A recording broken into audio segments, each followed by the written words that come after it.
Jangan lupa untuk subscribe YouTube channel Metro TV News dan nyalakan notifikasinya.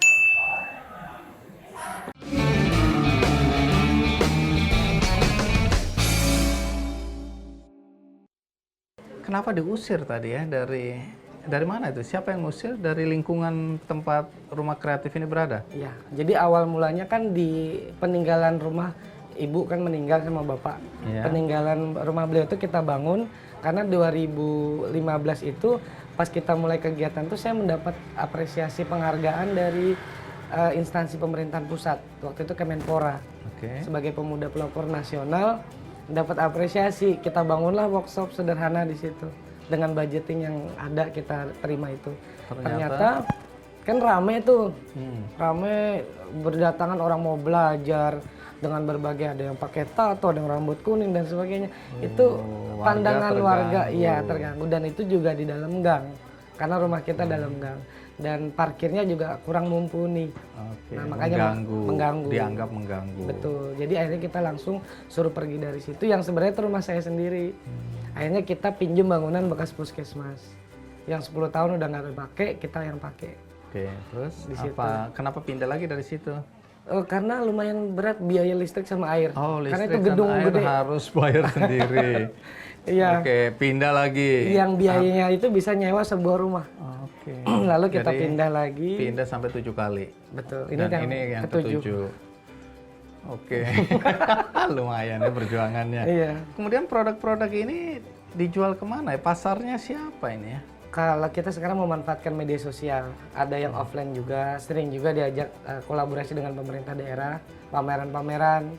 Juga sekarang kan alhamdulillah beberapa hotel besar juga sekarang ngambil produk atau iya, kasih space untuk biasanya. Sama kalau kebutuhan souvenir tamu hotel, biasanya sekian ribu untuk penyaluran CSR berupa produk itu biasanya pesan ke sini. Itu. Jadi alhamdulillah sekarang udah lumayan bagus. Dan ini terakhir juga kan baru kurang lebih 6 bulan ya kerja sama dengan Sarinah. Jadi ada di Bandara Samsudinor, kemudian ada di Tamrin. Barang-barang ini ada di bandara ya? Samsudinor. Oke. Angkasa Pura I. Betul, Angkasa Pura I. Oke. Baik. Terus kemudian kalau harga itu yang paling murah berapa, yang paling mahal berapa? Harganya relatif dari harga 35.000 sampai dengan 500 sampai jutaan. Tergantung. Yang jutaan itu apa? Jutaan itu kalau sudah nyampe yang di Sarinah Tamrin dengan bahan warna alam, desain eksklusif. Itu memang didesain khusus, dibuat khusus ya? Bahan bakunya juga yang khusus, premium. premium. Jadi berapa juta itu yang Itu paling tinggi? range-nya paling tinggi 1,5. 1,5 juta. Oke. Jadi siapa yang beli ini biasanya?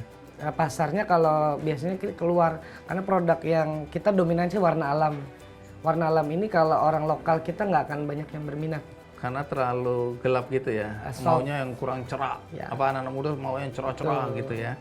Padahal ini kayak vintage juga ini ya, keren ini. Kalau ini apalagi kalau ada ceritanya ya, story-nya. Yang seperti itu, ada story-nya. Oh iya, jadi orang waktu beli orang Dia akan baca. tahu, oh pewarna alam. Jadi kalau dia peduli pada lingkungan, dia langsung dek gitu ya. Ya, biasanya Terus kemudian, wah ini yang bikin ada penyandang disabilitas. Ya. Nah, ibu-ibu tuli sama anak muda tuli tadi kan. Iya. Wah ini aku ingin bantu. Kan ada gitu Value-nya, ya. ya. Iya. Atau itu tadi, janda-janda yang sudah jadi single parent ya. Iya. Terus atau ibu kaum perempuan yang juga mau berjuang untuk keluarganya. Itu adalah nilai ya. Oke, jadi tantangan yang dihadapi untuk mengembangkan. Gini loh, saya selalu mikir, ini kan nggak semua orang pindah 7 kali. Kalau saya udah nyerah aja, udah berhenti aja deh. Terus kemudian membina teman-teman napi, narapidana, ya. Dan Anda kan masuk juga ke sana awalnya ya. Bukan di dalam, bukan penghuninya. Oh, bukan penghuni ya. Maksudnya masuk untuk diminta membina waktu itu ya. Iya, betul. Jadi tahun berapa itu awalnya? Awalnya 2017. 2017 diminta datang ke sana, disuruh bina narapidana. Tapi Anda merasa kalau di dalam itu kurang pas karena apa ya? Karena napi itu kan jumlahnya overload. Jumlahnya terlalu banyak. Iya, jadi hampir 3.000-an lebih. Nah, ketika kita memberikan edukasi vokasional, pelatihan kemandirian, itu katakan Sasirangan itu harus beberapa kali pertemuan misalnya. Nah, itu di rolling. Oh, nggak bisa Padahal pada lah. saat Ini itu baru dapat dasarnya, Betul. ganti orang lagi. Jadi tidak efektif kalau menurut saya. Jadi itu Makanya sekarang itu bermitra dengan Bapas. apa bedanya lapas dan bapas? Tahapannya teman-teman napi itu kalau sudah menyelesaikan tahanan di dalam, mereka wajib lapor ke Bapas. Nah di Bapas itu dia akan dikontrol. Harus stay orangnya di Banjarmasin selama masih pembinaan. Wajib lapor. Wajib lapor. Kemudian ada program pembinaan. Nah di situ kesempatan kita lebih maksimal jadi. Karena jumlahnya sedikit dan pertemuannya berkala. Berkala. Jadi di situ bisa tuntas ya, Ya. pengajarannya atau pelatihannya. Oke, dari Balai Pemasyarakatan, terus kemudian mereka dibolehkan untuk berlatih di sini. Sini.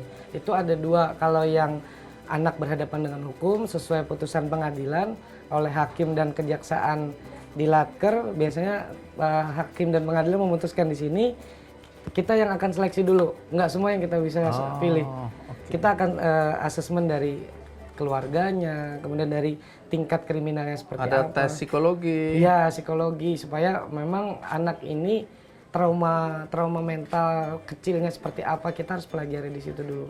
Nanti kalau bisa kita akomodir karena kapasitas kita kan juga terbatas. Pernah kita ada yang kabur, ada yang tidak tuntas, itu juga beberapa kali pernah. Jadi sejauh ini apa yang membuat Anda bahagia dengan kegiatan seperti ini? Kalau sekarang kan alhamdulillah secara perekonomian kan udah mulai stabil. Ibu bapak juga impiannya memang ini, keinginan Anaknya untuk tetap terus mengajar gitu. di dunia pendidikan walaupun tidak yang formal ya. Yang memang keinginan beliau jangan di formal. Oh, justru Yang non formal. Cuman ini udah kebangun, udah nggak ada keduanya. Waduh, sayang Kalau ya. sudah jadi Ada penyesalan juga dong ya. iya itu pasti. Belum sempat ibu dan ayah melihat ini sudah meninggal. Jadi ke depan apa yang diimpikan untuk pengembangan? Otomatis kita ingin bagaimana kita punya tempat yang tidak lagi berpindah-pindah. Karena udah capek 7 kali. Tempat yang pasti permanen lah ya. Representatif. Salah satunya kita sih sebenarnya sudah ngambil perumahan subsidi, Iya. nyicil meskipun masih kecil, tapi kalau di standar sih masih belum standar. Tapi insya Allah Tapi itu kalau sudah bisa dapat permanen, tenang lah, lebih iya, tenang. paling enggak kan mengurangi beban, tidak lagi lah istilahnya angkut-angkut sana sini. Uang Dan yang pasti untuk pengembangan ke depan teman-teman selalu kita coba bagaimana menantang kebutuhan pasar. Meskipun ya teman-teman terbatas dari segi komunikasi dan sebagainya, itu kita tetap akan terus berdampingan. mengembangkan produk-produk ini ya. Oke, terima kasih Sama-sama. Mas Arifin. Saya hari ini belajar banyak.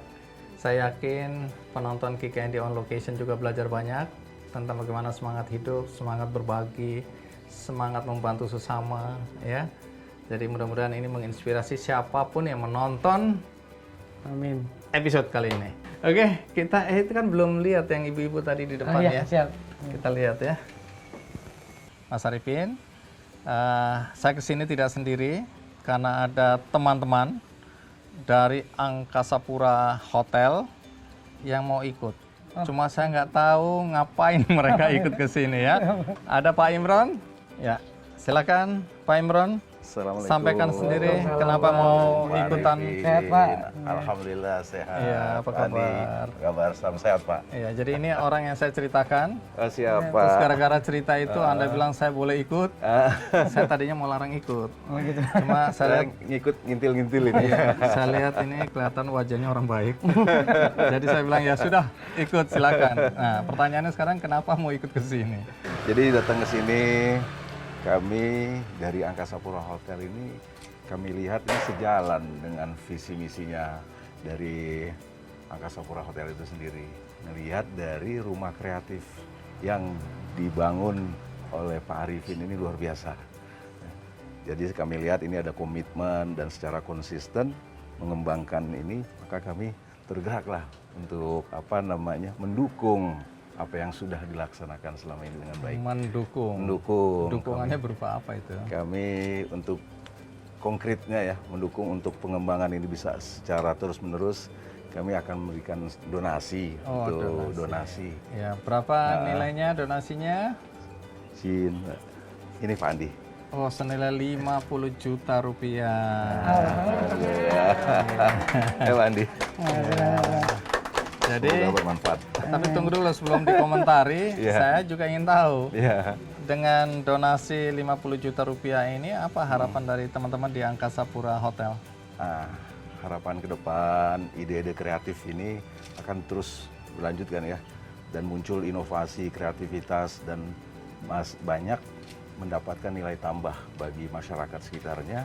Dan kelanjutannya bisa kita kerjasamakan dengan Angkasa Pura Hotel yang selama ini sudah bekerjasama dengan UMKM-UMKM yang ada. Oke, Itu, jadi Pak. artinya produk-produk dari Produk-produk teman-teman di dari Rumah ini, Kreatif dan Pintar ini, bisa kami display, kita bisa kerjasamakan nanti. Alhamdulillah Pak Andi, Iya. dari produk-produknya ini di hotel kami di Banjarmasin, Kordia sudah kami gunakan juga. oh Kemarin udah. oh tadi cerita di hotel itu Iya, ini ya. Iya, Pak. Di Kordia Hotel. Oke, mudah-mudahan di bandara juga. Di bandara juga. Ya, karena bandara kan dikelola oleh Angkasa Pura I juga. Tadi udah, sekarang di Sarina juga ya. Iya. Ya makin berkembang lah ibu-ibu ya. Ini karena niatnya baik, ibu-ibu yang ada juga ibu-ibu yang luar biasa. Saya nggak tahu untuk nambah-nambah supaya bisa dapat rumah permanen. Apapun juga, tapi poinnya adalah Angkasa Pura Hotel itu peduli ya pada kegiatan seperti ini. Jadi terima kasih Pak Imron. Terima kasih. Terima kasih untuk Pak teman-teman Andi. Angkasa Pura Terima kasih. Hotel. Ya, semoga Tuhan yang Maha Pengasih membalas ya kebaikan Amin. Anda Amin. semua. Perburuan liar ini juga banyak dilakukan oleh beberapa oknum ya. Dan itu ada bahkan muncul mitos bahwa daging bekantan bisa meningkatkan stamina.